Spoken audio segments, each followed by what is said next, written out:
আসসালামু আলাইকুম ভিউয়ার্স, কেমন আছো তোমরা সবাই? আশা করি খুব ভালো আছো। আলহামদুলিল্লাহ, আমিও খুব ভালো আছি। বাড়িতে কোনো রকম কিছু না থাকলেই হাতের কাছে থাকা অল্প কিছু উপকরণ দিয়ে বানিয়ে নিতে পারো জমজমাট রাতের খাবার। আজকে আমি পেঁয়াজ দিয়ে রাতের ডিনারটা বানিয়ে নিয়েছি। খুব বেশি উপকরণ এখানে লাগছে না। আমি গোটা কয়েকটা পেঁয়াজ ভালো করে পাতলা পাতলা করে বটির সাহায্যে কেটে নিয়েছি, আর একটু ছোট ছোট করে আলু কেটে নিয়েছি। সঙ্গে নিয়েছি কয়েক কোয়া রসুন, একটু আদা। এই পর্যায়ে আমি একটা ছোট বাটিতে পেঁয়াজগুলোর সঙ্গে একটু লবণ ও হলুদ দিয়ে ভালো করে কিছুক্ষণ চটকে মাখবো, যতক্ষণ না পর্যন্ত পেঁয়াজের ভিতর থেকে একটা পানি ছাড়ছে সেই পর্যন্ত পেঁয়াজটাকে ভালো করে চটকে মেখে নেব। একটা ছোট চামচের সাহায্যে আমি কিছুটা বেসন এর মধ্যে দিয়ে দিচ্ছি। এরপর এই বেসনটাকে দিয়ে খুব ভালো করে চটকে বেশ কিছুক্ষণ ধরে মেখে নিতে হবে। বেসনের পরিমাণ একটু বেশি দিলে হালকা একটু পানির এখানে প্রয়োজন হতে পারে। যেহেতু আমি হলুদ দিয়ে পেঁয়াজটা মেখেছি, এজন্য কিন্তু একটু পানি দিতে হবে। এরপরে আমি কড়াইতে সাদা তেল গরম করে নিয়েছি। তারপরে মেখে রাখা পেঁয়াজ ও বেসনের মিশ্রণটা থেকে হাতের সাহায্যে একটু প্রেস করে হালকা একটু গোল করে এভাবে তেলের মধ্যে ছেড়ে দিলাম। আমি কিছুক্ষণ অপেক্ষা করব, এগুলো যতক্ষণ না পর্যন্ত লাল হয়ে আসছে। গ্যাসের ফ্লেম কিন্তু মিডিয়াম টু লো রাখতে হবে। হাই ফ্লেমে ভাজলে ভিতর থেকে কিন্তু সেদ্ধ হবে না পেঁয়াজগুলো, বেসনটা কাঁচা থেকে যাবে। আমি মিডিয়াম টু লো ফ্লেমে এটাকে বেশ কিছুক্ষণ ধরে লাল লাল করে ভেজে নিয়েছি। এরপর আলাদা একটা পাত্র তুলে নিচ্ছি। একইভাবে আমি বাকি বড়াগুলোকেও ভেজে নিচ্ছি।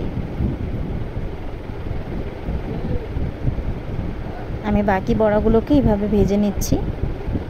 নিচের সাইডটা লাল হয়ে গেছে, এবারে উল্টে আমি ওপর সাইডটাও একইভাবে লাল করে ভেজে নেব। আমার এগুলো ভাজা কমপ্লিট হয়ে গেছে। এরপরে এটাকে নামিয়ে রাখছি। তারপরে আমি চলে আসছি পরের পদ্ধতিতে। এখানে আমি তেলের মধ্যে কয়েকটা কাঁচা লঙ্কা কুচি দিয়ে দিলাম। তারপর আমি এখানে দিয়ে দেব আদা ও রসুন বাটা। আদা রসুন বাটাটা তোমরা 2 চামচ মতো দেবে। এটা কিছুক্ষণ ধরে আমি ভেজে নিচ্ছি। তারপর এখানে আমি দিয়েছি 5 ফোড়ন। তোমরা চাইলে যে কোনো ফোড়ন এখানে ব্যবহার করতে পারো, সাদা জিরে, কালো জিরে, যে কোনো ফোড়ন। সবটা ভাজা হয়ে গেলে আমি কেটে রাখা আলুগুলো দিয়ে দিচ্ছি।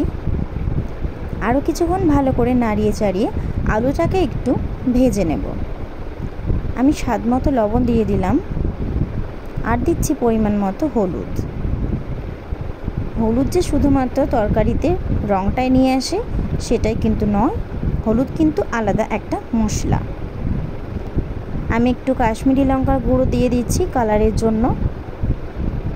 এরপর খুব ভালো করে নাড়িয়ে চাড়িয়ে কিছুক্ষণের জন্য ওয়েটিংয়ে রাখছি। আলুটাকে বেশ কিছুক্ষণ ধরে কিন্তু ভাজতে হবে।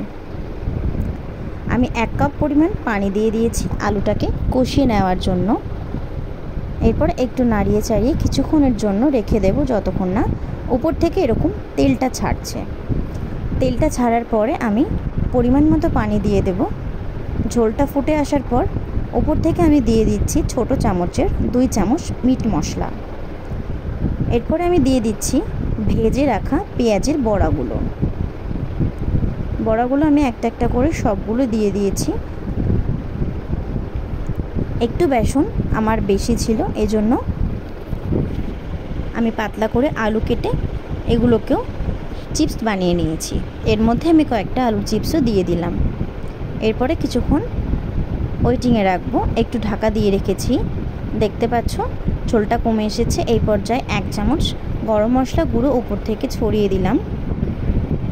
এরপরে আরও একটু নাড়াচাড়া করে এটাকে কিছুক্ষণের জন্য রেখে দিচ্ছি, ফ্লেভারটা যতক্ষণ না ভালো মতো আসছে। চাইলে উপর থেকে একটু ধনেপাতা কুচি করে ছড়িয়ে তারপরে এটাকে সার্ভ করতে পারো।